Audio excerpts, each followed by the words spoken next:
আমার প্রতিপক্ষ যারা আছেন তারাকে বুকে হাত দিয়ে, কোরআন শরীফে হাত দিয়ে কসম করে বলতে পারবেন এই নির্বাচনটি সুষ্ঠু হয়েছে? আসসালামু আলাইকুম ওয়া রাহমাতুল্লাহি ওয়া বারাকাতুহু।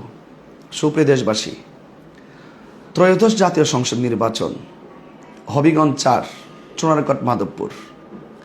দেশবাসী দেখেছে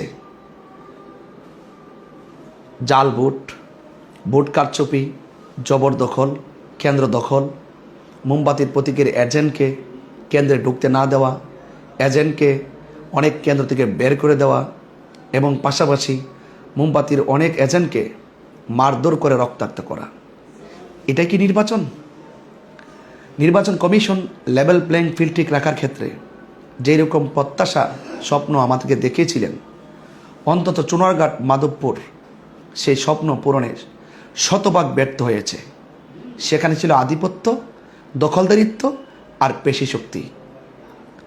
মন মতো ভোট ছাপিয়ে মন মতো রেজাল্ট তৈরি করা হয়েছে, যেখানে মোমবাতির কোনো এজেন্টদের, অনেক কেন্দ্রে এজেন্টদের কোনো স্বাক্ষরই নাই।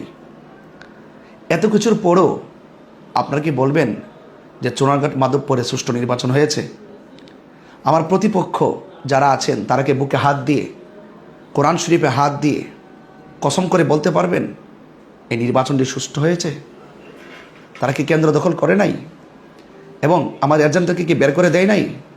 তাদেরকে আঘাত করে নাই? কেন ভাই? এরকম নির্বাচন কি চুনারগড়, মাধবপুরবাসী চেয়েছিল? আমার প্রতিপক্ষ এস.এম. ফয়সাল সাহেব, ওনাকে আমি অনেক সম্মান করে কথা বলেছি।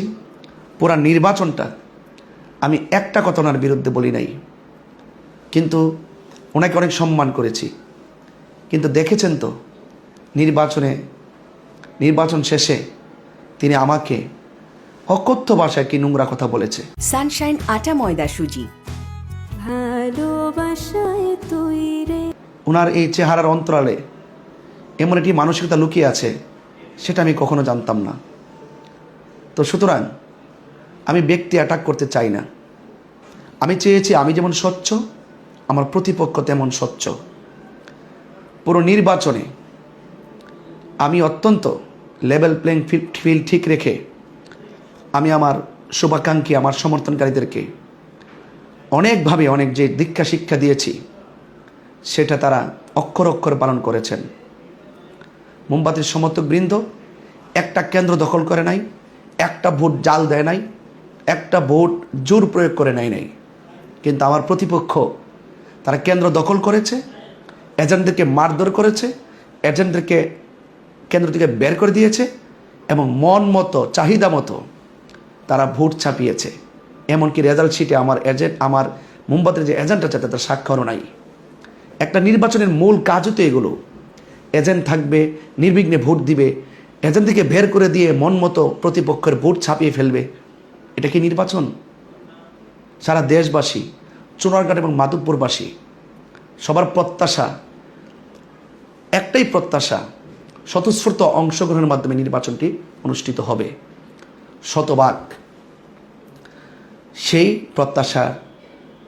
প্রত্যাশার জায়গাটি বিনষ্ট হয়েছে। আমি অবশ্যই দেশবাসীকে জানাতে চাই, চুনারগড়, মাধবপুরবাসী সকলকে নিয়ে আমি জানাতে চাই, চুনারগড়, মাধবপুরে নির্বাচন সুষ্ঠু হয়নি, কারচুপি হয়েছে, জাল ভোট দেওয়া হয়েছে, কেন্দ্র দখল করা হয়েছে, প্রতিপক্ষ এজেন্ট হিসাবে আমার মোমবাতির এজেন্টদেরকে মারধর করা হয়েছে, কেন্দ্র থেকে বের করে দেওয়া হয়েছে। সেই জন্য আমি অবশ্যই দেশবাসীকে জানাতে চাই যে এই নির্বাচন সুষ্ঠু হয়নি। অবশ্যই বৃহত্তর সুন্নি জোট তাদের বিরুদ্ধে আইনানুগ ব্যবস্থা গ্রহণ করবেন। দেশবাসী সার্বভৌমত্ব সুরক্ষায়, দেশের কল্যাণে, দেশের মানুষের অধিকার রক্ষায় আপনারা আমাদের পাশে থাকুন। আপনাদের প্রত্যাশা পূরণ করার জন্য আমরা আইনে প্রোটেক্টের মাধ্যমে অবশ্যই সেই কাঙ্ক্ষিত চুনারগড়, মাধবপুরবাসীর যে কাঙ্ক্ষিত স্বপ্ন দেখেছেন, সেই স্বপ্ন ইনশাল্লাহ পূরণ করার চেষ্টা করব। আপনারা পাশে থাকুন এবং বর্তমান যিনি দায়িত্ব গ্রহণ করেছেন জনাব তারেক রহমান, ওনার প্রতি আমি শ্রদ্ধা রেখে বলবো যে মাধবপুর চুনারগড়ের নির্বাচন একটি প্রহসনমূলক নির্বাচন হয়েছে একটি জবরদখল কেন্দ্র দখল করে আধিপত্য আর পেশি শক্তির মাধ্যমে মানুষের অধিকারকে হরণ করা হয়েছে। আপনি এই বিষয়টি অবশ্যই গুরুত্বের সাথে দেখবেন। চুনারুঘাট মাধবপুরে নির্বাচন বাতিল করে পুনরায় নির্বাচন দিতে হবে। আমরা এই প্রহসনমূলক নির্বাচনের রেজাল্টকে ঘৃণাভরে প্রত্যাখ্যান করলাম।